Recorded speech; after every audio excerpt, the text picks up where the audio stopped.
ሰላም ጤና ይስጥልኝ ክቡራን ተመልካቾቻችን ከኢቲቪ ፓርላማ ቻናል ወደ እናንተ እየደረስን እንገኛለን። በዛሬው ስለ ህግ መርሃ ግብራችን በስድስተኛው ዙር የህዝብ ተወካዮች ምክር ቤት በ14ኛው መደበኛ ጉባኤ የባለ ብዙ ተዋንያን የግብርና ኤክስቴንሽን አገልግሎት አስተዳደር አዋጅ ቁጥር 1411/2018 ሆኖ በሙሉ ድምጽ ጸድቋል። ይህንንም ማዕከል በማድረግ እዚህ ሀሳቦችን ልናነሳ በህዝብ ተወካዮች ምክር ቤት የግብርና ጉዳዮች ቋሚ ኮሚቴ ዋና ሰብሳቢ የሆኑትን የተከበሩ አቶ ሰለሞን ላሌ በስቱዲዮ ጋብዘናል። እንድትከታተሉን የአክብሮት ግብዣችን ነው። የተከበሩ አቶ ሰለሞን ለሰጡን ጊዜ ከልብ አመሰግናለሁ። እኔም አመሰግናለሁ። በስድስተኛው ዙር የህዝብ ተወካዮች ምክር ቤት በ14ኛው መደበኛ ጉባኤ የባለ ብዙ ተዋንያን የግብርና ኤክስቴንሽን አገልግሎት አስተዳደር አዋጅ ጸድቋል። ይህ አዋጅ ለምን አስፈለገ የሚለውን ሀሳቦችን እናንሳ። እሺ አመሰግናለሁ። ጥያቄው አስፈላጊና ተገቢ ነው። እንደሚታወቀው አገራችን ኢኮኖሚ የተመሰረተው በግብርና ስራ ላይ ነው። ይሄ የግብርና ስራ ላይ የተመሰረተው የሀገራችን ኢኮኖሚ በዋናነት ከምርምር ተቋማት እየተለቀቁ በሚወጡ አዳዲስ ቴክኖሎጂዎች የሰብል፣ የእንስሳት እንዲሁም ደግሞ ሌሎችም ቴክኖሎጂዎችን በመልቀቅ የግብርና ምርምር ተቋማት ከዛ በኋላ እነዛ በምርምር የወጡ ቴክኖሎጂዎችን በማላመድ ወደ አርሶ አደሩ የሚሰራጭበት ሁኔታ ነው ያለው። ይህንን እስካሁን ድረስ በሀገራችን በቀበሌ ተመድበው ሲሰሩ የነበሩ የልማት ሰራተኞች ለአርሶ አደሮቻችን እያላመዷቸው እንዲሰርጽ እያደረጉ በኤፍቲሲም እንዲሁም ደግሞ በሌሎች በሞዴል አርሶ አደሮች ጋሮም ይህንኑ እያሳዩቸው ነው ልማቱ እስከዛሬ ድረስ በተሻለ ደረጃ እየተሰራ የመጣውና ይሄ ሲሰራ የቆየው ወደ 50 ዓመት ይደርሳል ማለት ነው። በመንግስት ወጪ በጀት መንግስት እየመደበ እንዲሁም ደግሞ ተግባራቱም በመንግስት እየተመራ ለ50 ዓመት ያክል ቆይተዋል።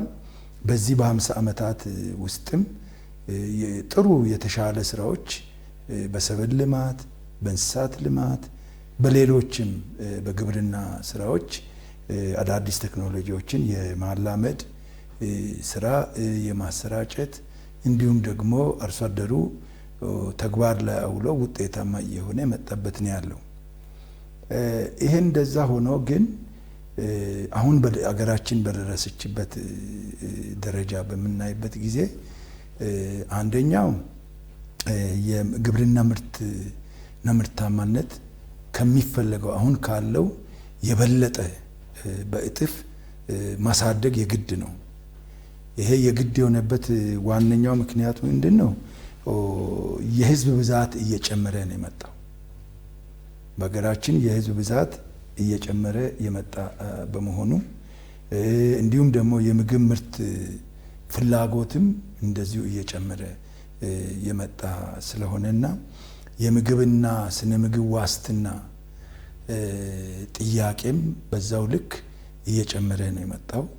ከዛ አልፎ ከግብርና ምርት የሚገኙ የሀገር ውስጥ ገቢ የማመንጨት የውጭ ምንዛሪ የማመንጨት ፍላጎቱም በዛው ልክ ሰፊ ሰፕላይ ወይም አቅርቦት እየፈለገ የመጣ ከመሆኑ አንፃር እስከ ዛሬ ድረስ በመንግስት ብቻ በመንግስት ወጪ በመንግስት እየተሰራ ያለው የግብርና ኤክስቴንሽን ወይም አዳዲስ ቴክኖሎጂዎችን የማስተዋወቅ የማስፋፋት ስራ የግድ ደጋፊ ይፈልገዋል። የግብርና ስራዎቻችን የግብርናን ስራ በሰብል፣ በእንስሳት፣ በሆርቲካልቸር በአጠቃላይ በግብርና ዘርፎቻችን ውጤታማ የምናደርግ ከሆነ በዛው ልክ የግሉም ሴክተር ተሳትፎ ሌሎች ተዋንያኖችም ተሳትፎ የበለጠ እጥፍ ውጤትና ምርታማነት ማምጣት የግድ ስለሆነ እየተሰራ ያለበት ሁኔታ ነው ያለውና አማራጭ መንገድ ነው። ይሄ አማራጭ መንገድ ለእድገቱ ወይም ለግብርናው ዘርፍ እድገት ትልቅ ሚና የሚጫወትና ወሳኝ ከመሆኑ አንጻር ነው ይሄ እየተደረገ ያለው። ሁሉም ባለድርሻ አካል ጉዳዩ የሚመለከተው መስራት የሚችል ገብቶ ቢሰራ በሀገራችን ውስጥ የሚፈለገውን የግብርና ምርትና ምርታማነት በማሳደግ የምግብ ዋስትናን ማረጋገጥ ስለሚቻል ባለብዙ ተዋንያን የግብርና ኤክስቴንሽን አገልግሎት አዋጅ በዋናነት ምርትና ምርታማነትን ለማሳደግ ተጋግዞ መስራት፣ ለአርሶ አደሩ አማራጭ ሌላ አማራጭ አገልግሎት የሚያገኝበትን ሩም መፍጠር ለልማቱ እድገት በጣም ወሳኝ ስለሆነ ነው ይሄ አዋጅ ተረቆ ውይይት ተደርጎበት ምርመራ ተካሂዶ በምክር ቤቱ የጸደቀው። የሕዝብ ተወካዮች ምክር ቤት የህግ አወጣጥ ስርዓት አለው። የህግ አወጣጥ ስርዓት ሲከተል በዚህ የባለብዙ ተዋናይ የግብርና ኤክስቴንሽን አገልግሎት አዋጅ ከመጽደቁ በፊት የግብርና ጉዳዮች ቋሚ ኮሚቴ ምን አይነት ስልቶችን ተከትሎ ሄደ? አንድ ይህንን ስልቶች ሲከተል ደግሞ ምን አይነት ግብአቶችን አገኘ? በጣም ጥሩ ጥያቄ ነው።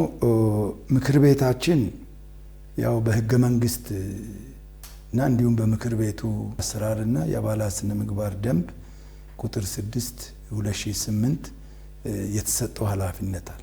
በዛ መሰረት ያው ምክር ቤቱ አንደኛ ህግ ያወጣል፣ ክትትልና ቁጥጥር ያካሂዳል፣ የህዝብ ውክልናና ፓርላሜንታሪ ዲፕሎማሲ ይሰራል። ከዛ ውስጥ ትልቅ ቦታ የሚይዘው አንዱ ህግ ማውጣት ነው። ይሄኛው አዋጅ ከሚኒስትሮች ምክር ቤት ተመርቶ ምክር ቤታችን ደግሞ አይቶት ግብርና ጉዳዮች ቋሚ ኮሚቴ ዝርዝር እንዲታይና ሪፖርትና የውሳኔ ሀሳብ እንዲቀርብ ተመርቷል። ከተመራ በኋላ ወዲያውኑ በማግስቱ የምክር ቤቱ የመራውን ሀሳቦች ወይም አቅጣጫዎች ይሄ በዚህ መልኩ ይታይ፣ ይሄ በዚህ መልኩ ይታይ እያለ የምክር ቤቱ አባላት ለኛ አቅጣጫ ሰጠ ማለት ነው። አንዳንድ ሀሳቦችን መታየት ያለባቸው እነዛን ይዘን እንደ ቋሚ ኮሚቴም አዋጁን ቁጭ ብለን የመረመር ነው። ቁጭ ብለን መርምረን የምናነሳቸው ጥያቄዎች፣ ምክንያቱም መጀመሪያ አዋጁ ምን ይላል የሚለውን በደንብ ዲቴል ማወቅ አለብን። እንደ ቋሚ ኮሚቴ በደንብ መርምረን በራሳችን ደረጃ አዋጁ ምን እንደሚል ዋና ዓላማው ምን እንደሆነ ምን ለማሳካት እንደተፈለገ ይዘቶቹ ምን እንደሆኑ በደንብ ከተረዳን በኋላ ነው ወደ ጥያቄ የምናዘጋጀው አስረጂ ለመጥራት ማለት ነው። ስለዚህ እነዚህን ስራዎች ነው የሰራነው። እነዛን ስራዎች ከሰራን በኋላ የአስረጂ መድረክ ነው የጠራነው። እኛ በደንብ አንደርስታንድ ካደረግን በኋላ ማለት ነው። የአስረጂ መድረክ የጠራነው ጥያቄዎችን አዘጋጅተን ነው። እነዚህ ጥያቄዎች ይሄ ለምንድን ነው የተካተተው? ይሄ ደግሞ ለምን አልተካተተም? የአዋጁን ዓላማ ከማሳካት አንጻር መጨመር ያለባቸውን መቀነስ ያለባቸውን ቀደም ሲል በእርግጥ ይሄ አዲስ አዋጅ ነው። ቀደም ሲል በሀገራችን ይሄ አዋጅ አልተደነገገም፣ አልጸደቀም፣ አልወጣም። አዲስ አዋጅ ነው። ስለዚህ ይሄ አዲስ አዋጅ ምን ሊያሳካ ነው የሚለውን በደንብ አድርገን ካረጋገጥን በኋላ አስረጂ ላይ የሚሳተፉ ፌዴራሉ ግብርና ሚኒስቴር የበላይ አመራርና ጉዳዩ የሚመለከታቸው ዘርፍ ኃላፊዎች እንዲሁም ደግሞ የግብርና ባለስልጣን ጭምር አንድ ላይ መጥተው በዝርዝር መጠየቅ የሚገቡንን ጥያቄዎች ጠይቀናል። እኛ ብቻ ሳንሆን የኛ ህግ ክፍል አለ። የኛ ምክር ቤታችን ህግ ክፍልም በዛው ልክ ጥያቄ አዘጋጅቶ እኛ እንደ ቋሚ ኮሚቴ አዘጋጅተን የምክር ቤታችን ደግሞ አባላት የጠየቋቸው ጥያቄዎች ቋሚ ኮሚቴው እነዚህን በዚህ መልኩ እንዲመረምር እንዲያይ ብለው አቅጣጫ ሰጧቸው ጥያቄዎች አሉ። እነዛንም ጨምረን አስረጂ ጠይቀናል። አስረጂ አካል በዛ ላይ ምላሽ ሰጥተዋል። የሚቀበለውን ይሄ መግባት አለበት ብሎ ተቀብሎ ካልሆነ ደግሞ ይሄ በዚህ መልኩ ነው ብሎ አስረድቶ ከዛ በኋላ የዝርዝር በጽሁፍ እንዲያቀርብ ነው የሚደረገውና በጽሁፍ ዝርዝር እንዲያቀርብ ምላሹን ማለት ነው ተደርጓል። ከአስረጂው መድረክ ውጪ የሚመለከታቸው ባለድርሻ አካላት መጠራት አለባቸው። አዋጁን ለመገንባት ደግሞም ህዝቡን ለማሳተፍ ባለድርሻ አካላትን ከየቦታው የመጥራት ስራ ነው የሰራ ነው። በእነዚህ የባለድርሻ አካላት ላይ ከትግራይ ክልል በስተቀር የሁሉም ክልል ምክር ቤት የቋሚ ኮሚቴ ግብርና ጉዳዮች ቋሚ ኮሚቴ አባላት የተገኙበት፣ የሁሉም ክልል የግብርና ቢሮ ኃላፊዎችና ኤክስቴንሽን ዘርፍ ኃላፊዎች የተገኙበት፣ ከክልሎች ደግሞ የግብርና ምርምር ተቋማት የተገኙበት፣ ሌላው የግብርና ምርምር ተቋማት የፌዴራሉም ጭምር በግል በግብርና ስራ የተሰማሩ የግብርና ኤክስቴንሽን የሚሰሩ አገልጋዮችም በዚህ የዘርፉ እያገለገሉ ያሉ አሉ። አዋጅ ራሱ ሳይወጣ በራሳቸው ፈቃድ እየሰሩ ያሉ ካለው ተሞክሮ እነሱም ያሉ ተግዳሮቶችን በመንገር ግብአት አዋጁን ለመገንባት ግብአት እንዲሰጡ እነሱም የተጠሩበት ሁኔታ ነው ያለው። ሌላው በግብርና ስራ ላይ ትምህርት የሚያስተምሩ ዩኒቨርሲቲዎች ጭምር እንዲሳተፉ የተደረገበት ሁኔታ ነው ያለውና እነዚህ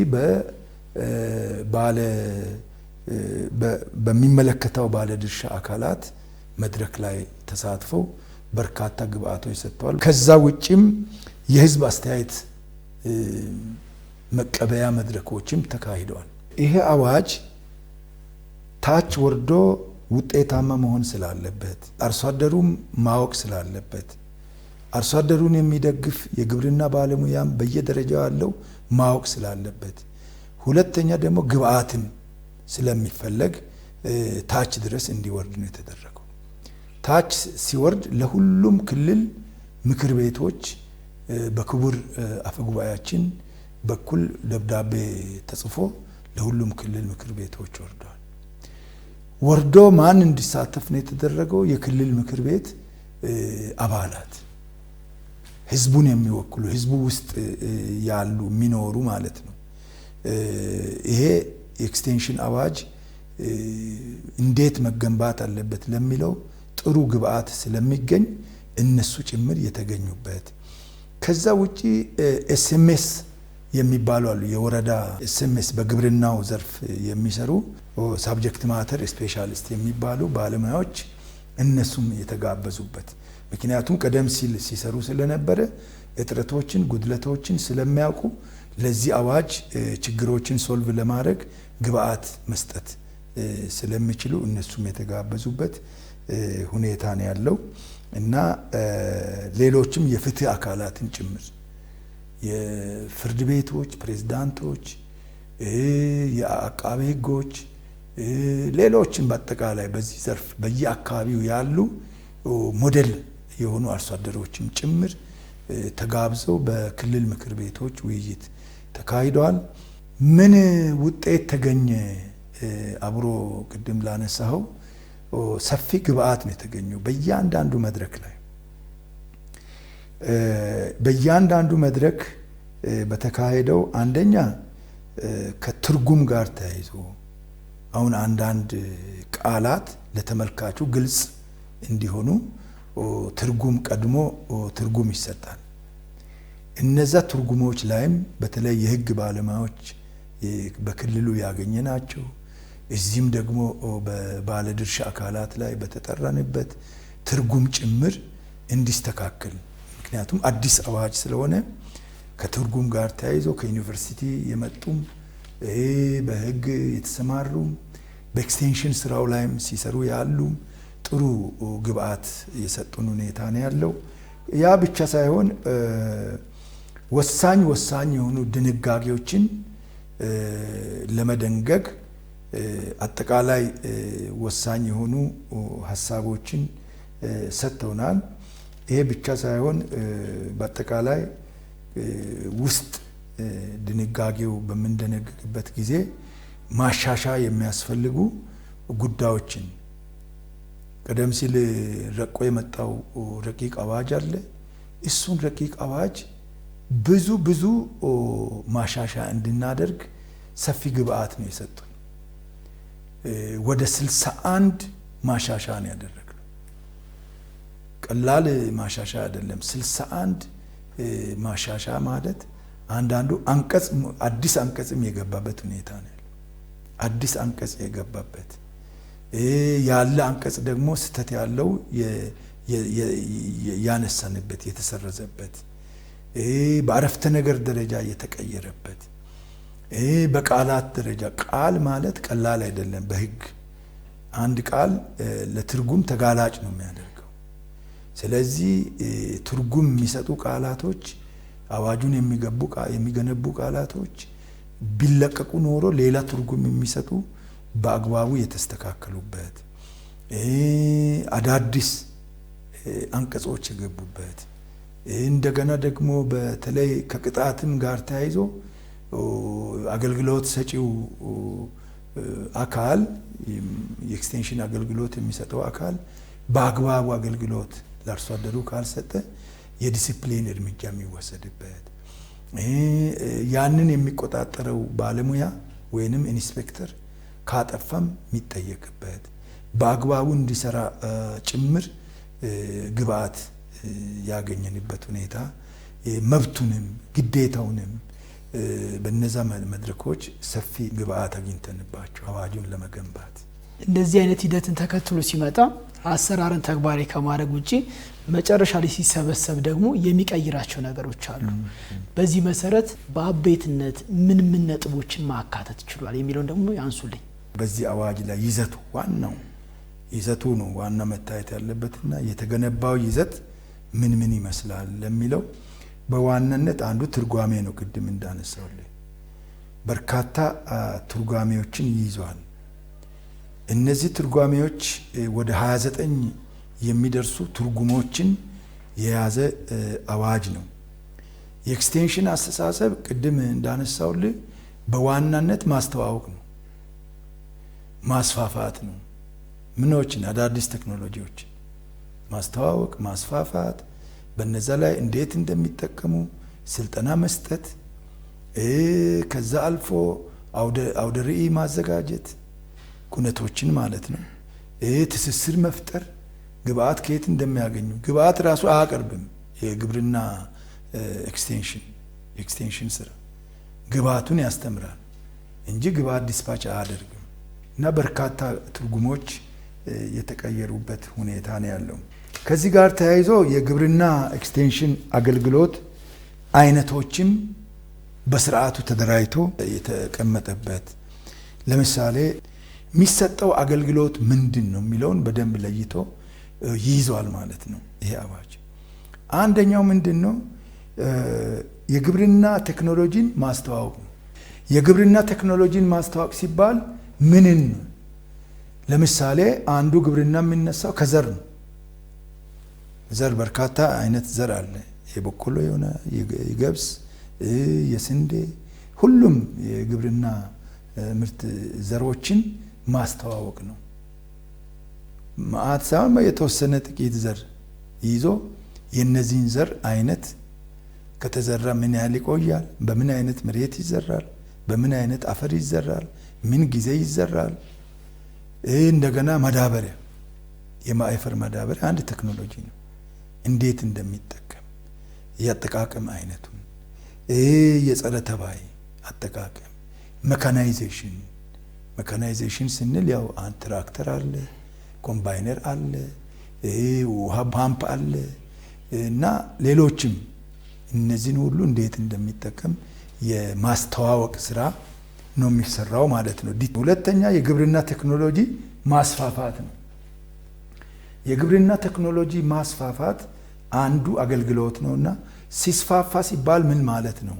ማስፋፋት ሲባል አንደኛው ቅድም ለምሳሌ ባነሳውልህ የአገልግሎት አይነቶች ቴክኖሎጂዎች 10 አርሶ አደር አስተምረህ ከሆነ ስታስፋፋው ወደ 20 ከዛ 10 ጨምረ 40 ከ10 ጨምረ 50 እንደዛ እያደረክ ቴክኖሎጂን የማስፋፋት ተሳታፊን የማስፋፋት ስራ መስራት ነው።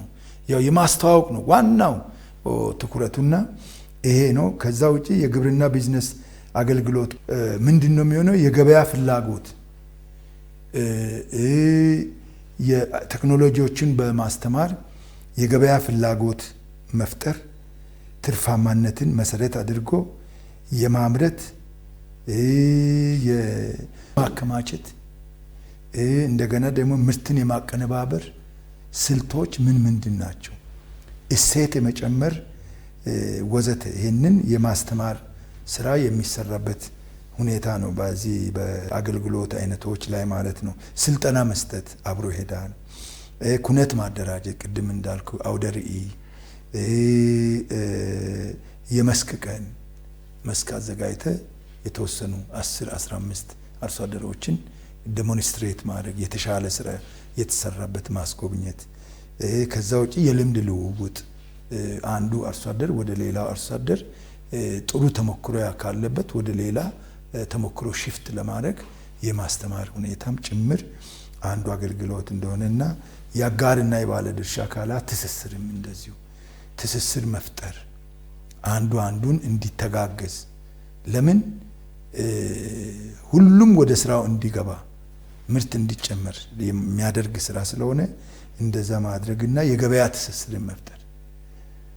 ምርት ካመረተ የገበያ ትስስር ያስፈልገዋል። ምርቱ በኋላ ገበያ እንዳያጣ ይህንንም በዛው ደረጃ አገልግሎት የሚሰጥበት ሁኔታ እንዳለና በአጠቃላይ የኑሮ ዘዴውንም ጭምር አርሶ አደሩ ምርት ካመረተ በግብርና ቴክኖሎጂ የተሻለ ገቢ የሚያገኝ ከሆነ ኑሮውንም ጭምር እንዴት መኖር እንደሚችል ከብትና ሰው ተለይቶ የሚኖርበት ዶሮና ሰው ተለይቶ የሚኖርበት የሽንት ቤት የከብቶች ማደሪያ የሰው ልጅ ማደሪያ ወዘተ በዛ መልኩ የማስተማር ስራ ጭምር አብሮ የሚሰራበት መሆኑና በአጠቃላይ የግብርና አገልግሎት ሰጪዎችስ እነማን ናቸው የሚለውንም በደንብ የያዘ ቅድም አንስቼላለሁ።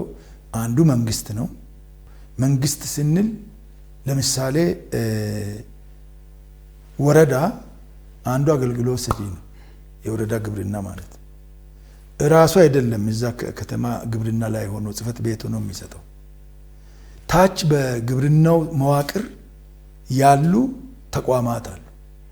አንዱ የአርሶ አደር ማሰልጠኛ ተቋም ኤፍቲሲ የምንለው ነው። ሌላኛው ደግሞ የስልጠና ማዕከሎች እንደገና ደግሞ የአርሶ አደር ጓሮ የሞዴል አርሶ አደር ጓሮም ለስልጠና ትጠቀማለ ማለት ነው። እና እነዚህን በመንግስት መዋቅር ስር ሆኖ ቀበሌ ላይ፣ ወረዳ ላይ፣ ዞንና ክልል ላይ ያሉ የመንግስት መዋቅሮች አገልግሎቱን ይሰጣሉ፣ ይቀጥላሉ ማለት ነው። ከዛ ውጪ የግብርና ኤክስቴንሽን አቅራቢዎች፣ የግል አቅራቢዎች አሉ። ቅድም ያነሳውል የህብረት ስራ ማህበራት፣ የሲቪክ ማህበራት፣ የምርምር ተቋማት እንዲሁም ደግሞ የግብርና ስራ የሚያስተምሩ ዩኒቨርሲቲዎች ጭምር አገልግሎቱን እንደሚሰጡ ለማንሳት ነው። እና ሌላው የአቅራቢዎች ስምሪት ለምሳሌ ቅድም የግል አቅራቢዎች፣ የምርምር ተቋማት፣ ዩኒቨርሲቲዎች፣ ሲቪክ ማህበራት ሁሉ መንግስትን አግዞ በራሳቸው አገልግሎት እንደሚሰጡ አንስችላል። በምን ወይ ነው እነሱ አገልግሎት ሊሰጡ የሚችሉት የሚለውንም በዛ መልኩ ያስቀመጠ። ለምሳሌ አገልግሎት መስጠት የሚፈልግ አካል ከክልል ባለስልጣን ፈቃድ ይወስዳል። እንዲሁም ደግሞ ከፌደራሉ ባለስልጣን መውሰድ የሚፈልግ ከፌደራሉ ባለስልጣን ፈቃድ ይወስዳል። ያንን ፈቃድ በምን ደረጃ አገልግሎት እንደሚሰጡ ጭምር ስታንዳርድ ወጥቶለት በዛ መሰረት በዚህ እሰማራለሁ። የሚሰማራም ከሆነ ደግሞ አገልግሎት ለመስጠት የሚሰማራው አንዲት ቴክኖሎጂ ብቻ ይዞ አይደለም፣ ወይንም አንድ የአገልግሎት መስጫ ዘርፍ ብቻ ይዞ አይደለም። አትሊስት 3 መሆን አለበት። ስልጠና ሊሆን ይችላል፣ አውደ ርዕይ ሊሆን ይችላል፣ ቅድም እንዳልኩ ማስፋፋት ሊሆን ይችላል። ቴክኖሎጂ 3ቱን መርጦ 3ቱን በአንድ እንትን አድርጎ ነው ስልጠና የሚሰጠውና አገልግሎት ፍቃድ የሚወስደው ማለት ነው። አንድ ብቻ ከተደረገ እጅግ በጣም ስለሚበዛና አቅም ያለው አገልግሎት መስጠት አይችልም። በቂና አቅም ያለው አገልግሎት ለመስጠት የተጠናው 3 ቢሆን በሚል ነውና በዛ መሰረት በአንድ ክልል ውስጥ ባሉ ዞኖች ወይም ወረዳዎች አገልግሎት መስጠት የሚፈልግ በአንድ ክልል ውስጥ ከሆነ ከክልሉ ባለስልጣን ፈቃድ ይወስዳል። በሁለት ክልል ከሆነ ለምሳሌ በኦሮሚያና ማዕከላዊ ኢትዮጵያ ላይ ሰጣለው በቦርደር ደረጃ አንድ ላይ አያይዤ ብሎ ወይም በተለያየ ቦታም አገልግሎት ሰጣለው የሚል አገልግሎት አቅራቢ ካለ ከፈለገ የፌደራሉ ግብርና ባለስልጣን ነው ፍቃድ የሚሰጠውና በዛው ልክ ደግሞ ኢንስፔክተር ይመደባል። ኢንስፔክተር በሁለት ክልሎች አገልግሎት ሰጣለው ብሎ የወሰደ አቅራቢ ካለ ኢንስፔክተር በፌደራሉ ነው የሚመደበው፣ ሁለት ክልል ስለሆነ ማለት ነው።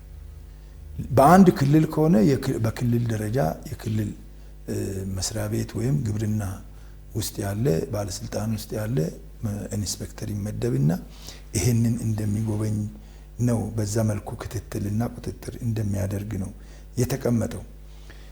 ሌላው ክፍያ ጋር ተያይዞ ነው ለግልጽ ለተመልካችም እንዲሆን ማስቀምጠው። አገልግሎት ሲሰጥ ለተገልጋዩ አርሶ አደሮቻችን በሁለት መልኩ ነው።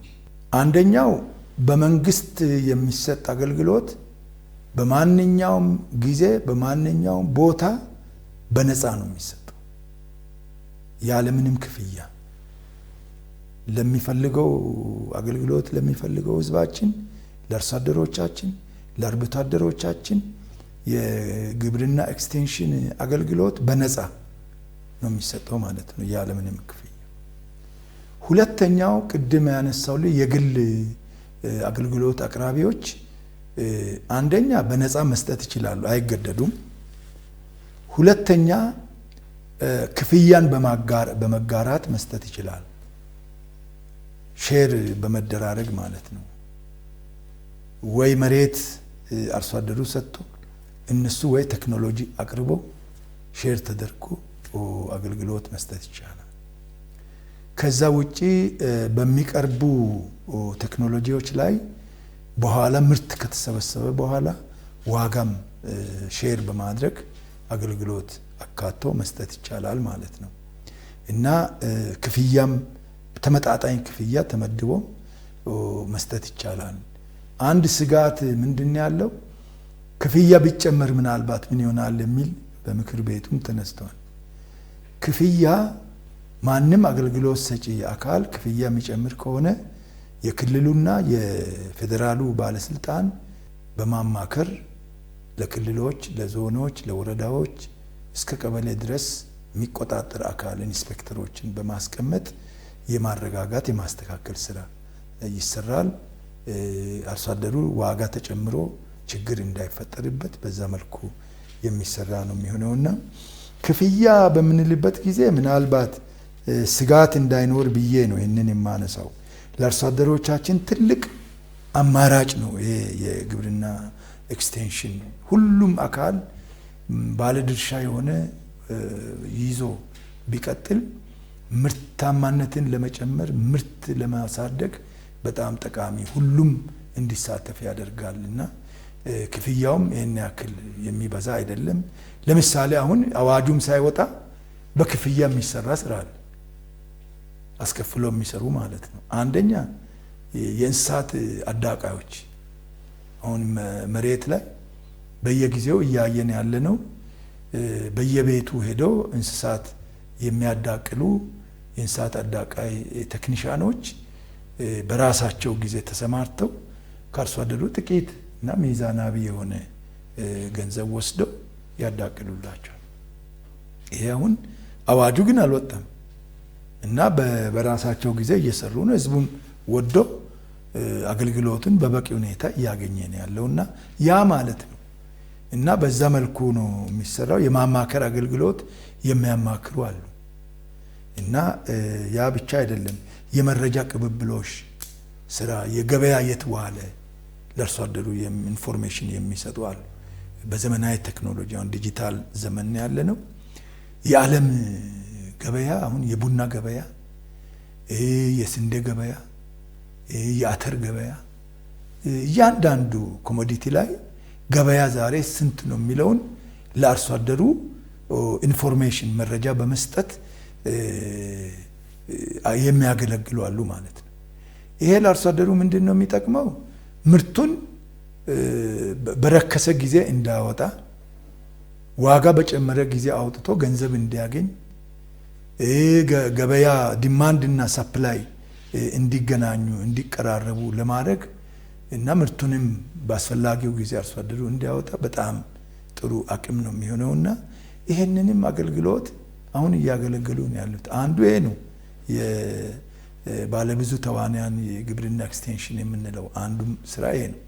ግን በተግባር እየተሰራ ነው ያለውና ህግ በህግ ብቻ ተደግፎ በስፋት እንዲሰራ የወጣ መሆኑን ለማንሳት ነውና ይህን በዚህ መልኩ የተሻለ ስራ የሚሰራው። ከዛ ውጪ አንድ የማነሳው አንድ የተስተካከለን የተቀመጠ ነገር ምንድን ነው? ይህን አገልግሎት ማግኘት ያልቻሉ በተለይ አሁን ሪሞት ኤሪያ አካባቢ የሚኖሩ አርሶ አደሮች የግል አገልግሎት ሰጪም ሄዶ አገልግሎት መስጠት የማይችልበት ሁኔታም ካለ፣ ለምሳሌ መሰረተ ልማት ችግር ካለ፣ የቴክኖሎጂ ችግር ካለ ይሄንን ችግር ምን ይደረጋል በሚል ጥሩ አቅጣጫ ነው የተቀመጠው፣ ወይም እንትን ተረቆለታል ማለት ነው። ምንድነው እሱም የግብርና ኤክስቴንሽን ፈንድ ጽህፈት ቤት በክልል ደረጃ ይቋቋማል፣ በፌዴራሉ ግብርና ሚኒስቴር ደረጃ ይቋቋማል ማለት ነው። ይሄን ይፈቅዳል አዋጅ። ለምንድን ነው ይሄንን የፈቀደው?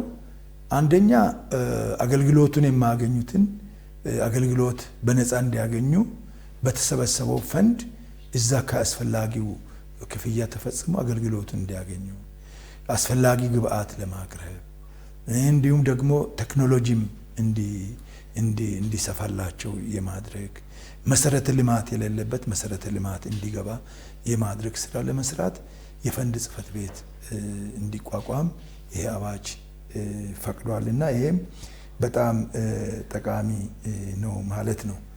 በርካታ ድንጋጌዎች ናቸው በአዋጁ ውስጥ የተደነገጉት። ይህ አዋጅ ለግብርና ሴክተሩ ምን አይነት ትሩፋት ወይም ፋይዳ ይዞ መጥቷል የሚለውን ነጥብ ደግሞ ያንሱልኝ።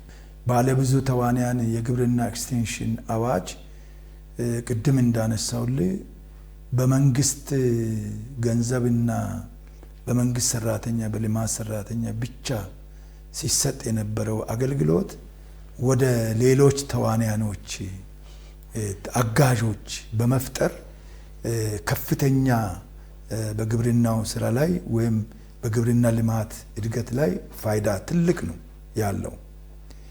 ይሄ ፋይዳ በምናይበት ጊዜ በዋናነት የተጠቃሚን ቁጥር ያበዛል ማለት ነው። በግብርና ኤክስቴንሽን አገልግሎቱ በግብርናው ዘርፍ አዳዲስ ቴክኖሎጂ ተጠቅመው የግብርናን ስራ ራን እንዲያደርጉ ብዙ ሰዎችን ይፈጥራል ማለት ነው። አርሶ አደሮችን ያበረታታል ማለት ነው። በቅርበት አገልግሎቱን ስለሚያገኝ አርሶ አደሮች ቁጥራቸውም ይበዛል፣ እንደዚሁም በቂ አገልግሎት ያገኛሉ። ከዛ በኋላ የግብርና ስራዎቻችን ውጤታማ ይሆናል። ውጤታማ ሆነ ስንል ደግሞ አንዱ የግብርና ምርትና ምርታማነት ያድጋል። የግብርና ምርትና ምርታማነት በሚያድግበት ጊዜ ለሀገርም ለግብርና ዘርፉም በጣም ጠቀሜታ የሚሆነው አንደኛ በሀገር ደረጃ የተያዘው የምግብና የስነ ምግብ ዋስትና ማረጋገጥ ይቻላል። በምግብ ራስን መቻል፣ ምግብ ብቻ የሰውን ልጅ የአካል ጤና የአእምሮ እድገት አያረጋግጥም። ስነ ምግብ ዋስትና መኖር አለበት። በበቂ ንጥረ ነገር የበለጸገ ምግብ መገኘት አለበት።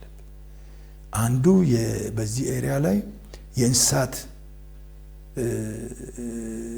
አዳዲስ ቴክኖሎጂዎችን በማስረጽ በማላመድ በዘርፉ በሌማት ትሩፋት፣ በዶሮ እርባታ፣ በአሳ እርባታ፣ በከብት እርባታ፣ በንብ እርባታ ሰፊ ስራ ይሰራል ማለት ነው። ይሄ በሚሰራበት ጊዜ የስነ ምግብ በፕሮቲን የተገነቡ ምግቦች ስለሆኑ ለህፃናት መቀንጨር አይከሰትም ማለት ነው። መቀንጨር የሚመጣው ማልኒውትሪሽን ሊመጣ የሚችለው በቂ ፕሮቲን ያላቸው በቂ ንጥረ ምግብ የሌላቸው ምግቦችን በሚመገቡበት ጊዜ ነው። ስለዚህ በስፋት በእንስሳት፣ በሰብል፣ በሆርቲካልቸር ይሄ በአዳዲስ ቴክኖሎጂ በዚህ ዘርፍ በስፋት ከተጠቀም የዚያን ጊዜ ለህዝባችን ትልቅ ጥቅም ይሆናል። የምግብና የስነ ምግብ ዋስትና ማረጋገጥ ይቻላል ማለት ነው። ይሄ ብቻ አይደለም። የግብርና ምርት ጨመረ ብያለሁ ቅድም። የግብርና ምርት ይጨምራል። ለምን? አራሹ ይበዛል፣ አገልግሎትን በቅርበት ያገኛል፣ አዳዲስ ቴክኖሎጂውን በደንብ የራሱ ያደርጋል። የዛኔ ይበረታታል። ለስራም ራሱ መሬት እያለውም የማይሰራ እንኳን እንዲሰራ ያበረታታል። የምክር አገልግሎት ይሰጣል። እያንዳንዱ ይህንን አገልግሎት ላይ የተሰማራ አቅራቢው በዚህ አገልግሎት የተሰማራ ግዴታ አለበት የማበረታታት፣ እንዲያለሙ የማበረታታት፣ ቴክኖሎጂ እንዲጠቀሙ የማበረታታት ኃላፊነት ስላለበት ሰፊ ስራ ይሰራል። ቅድም እንዳልኩ የግብርና ምርት በጨመረ ቁጥር ገቢም ይጨምራል። አንዱ የሀገር ገቢ ይጨምራል፣ የግለሰቦች ገቢ ይጨምራል፣ ከዛ የሀገር ገቢ ይጨምራል። የግብርና ሽግግር ይመጣል። ግብርና ይሻገራል፣ ወደ ኢንዱስትሪ ይሻገራል እና ወደ ኢንዱስትሪ በሚሻገርበት ጊዜ አገራችን የበለጸገች አገር ትሆናለች እና ለዚህ ትልቅ ለሀገርም ኢኮኖሚ ግንባታ፣ ለአርሶ አደሮቻችን ኢኮኖሚ ግንባታ፣ ለአጠቃላይ ለሀገር ግንባታ ትልቅ ስራና ሚና የሚጫወት ነው ማለት ነው እና ለዚህ እጅግ በጣም ጠቃሚ እንደሆነ ነው። ይህ ሁሉ ሂደት ያለፈ ህግ እዚህ ጋር ከደረሰ በኋላ ደግሞ መፈጸም አለበት። እንዲፈጸም በቀጣይ በህዝብ ተወካዮች ምክር ቤት የግብርና ጉዳዮች ቋሚ ኮሚቴም ሆነ የህዝብ ተወካዮች ምክር ቤት የሚጠበቅ የቤት ስራ ምንድነው? ከዛ ውጪ ደግሞ ለዚህ አዋጅ መተግበር አስፈጻሚ አካላት እነማን ናቸው የሚሆኑት የሚሉትን የመጨረሻ ጥያቄ እናርግ። በጣም ጥሩ። ይሄ አዋጅ እንግዲህ በህዝብ ተወካዮች ምክር ቤት ጸድቋል። መጽደቁ ጥሩ ሆኖ መጽደቁ ብቻ ውጤት አያስገኝም። አዋጁን ማስፈጸሚያ ደንቦች ይወጣሉ። አዋጁን ማስፈጸሚያ ደንብ ጎን ለጎን ግብርና ሚኒስቴር እያመቻቸ ያለ ስለሆነ አልቆ በሚስተካከልበት ጊዜ በሚዘጋጅበት ጊዜ ወደ ሚኒስትሮች ምክር ቤት ሄዶ ደንቡ ይጸድቃል። ደንቡ ከጸደቀ በኋላ ደንቡን ማስፈጸሚያ መመሪያ በሚኒስቴር መስሪያ ቤቱ ይወጣል። መመሪያ እየወጣ እያለ ጎን ለጎን ይሄ ቅድም ያነሳውልህን ፍቃድ እንዴት ነው የሚያገኘው የሚለውን አሰራር ስርዓት፣ ማናሎች፣ ስታንዳርዶች፣ የክትትልና ቁጥጥር የጥራት መቆጣጠሪያ ስታንዳርዶች እነዚህ ይወጣሉ ማለት ነው። እነዚህ ጎን ለጎን ይወጡና ከዛ በኋላ ቀጥታ ለህዝቡ ወይንም ቅድም ያልኩ ለሚሰማሩ በዚህ በአገልግሎቱ ለሚሰማሩ የግል ተዋንያን ስልጠና ይሰጣል። በየአካባቢው ክልሎች በስፋት ስልጠና እንዲሰጡ ይደረግና በቂ እውቀት እንዲይዝ ይደረጋል።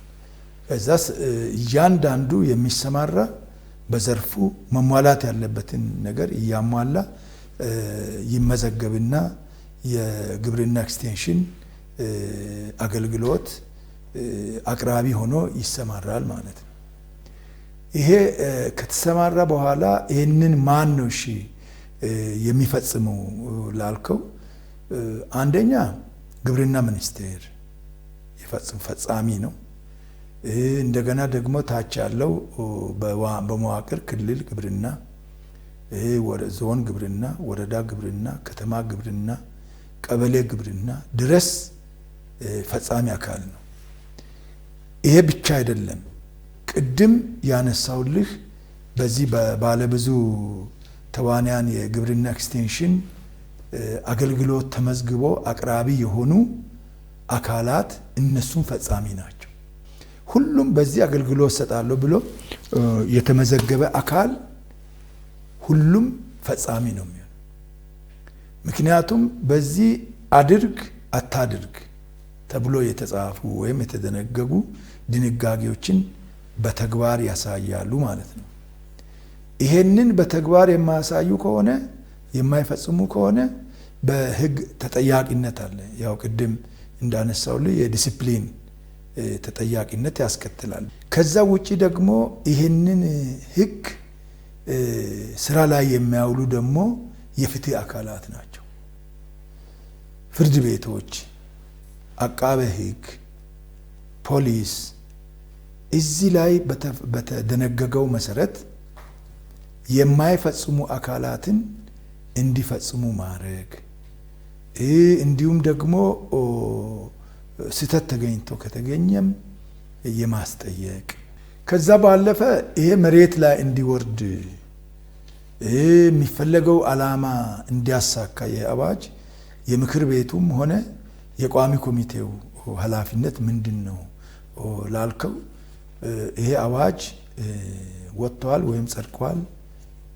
አስፈጻሚ አካሉ ቶሎ አዋጁን ማስፈጸሚያ ደንብ ቶሎ አርቅቆ ተግባራዊ እንዲያደርግ የክትትል ስራ እንሰራለን።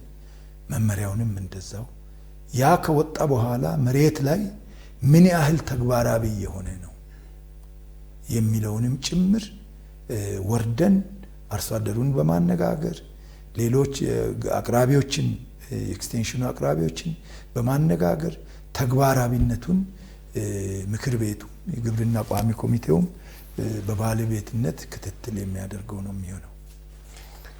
በሕዝብ ተወካዮች ምክር ቤት የግብርና ጉዳዮች ቋሚ ኮሚቴ ዋና ሰብሳቢ የተከበሩ አቶ ሰለሞን ሞላሌ ለሰጡኝ ጊዜ ከልብ አመሰግናለሁ። እኔም አመሰግናለሁ። ክቡራን ተመልካቾቻችን በዛሬው ስለ ሕግ ፕሮግራማችን በስድስተኛው ዙር የሕዝብ ተወካዮች ምክር ቤት በ14ኛው መደበኛ ጉባኤ የባለብዙ ተዋንያን የግብርና ኤክስቴንሽን አገልግሎት አስተዳደር አዋጅ ቁጥር 1411/2018 ሆኖ የጸደቀውን ማዕከል በማድረግ ሀሳቦችን ስናነሳ ቆየን። ስለተከታተላችሁን ከልብ እናመሰግናለን። ከቀሪ የቲቪ ፓርላማ ዝግጅቶች ጋር ሰናይ ጊዜ ይሁንላችሁ። ቸር ያገናኘን።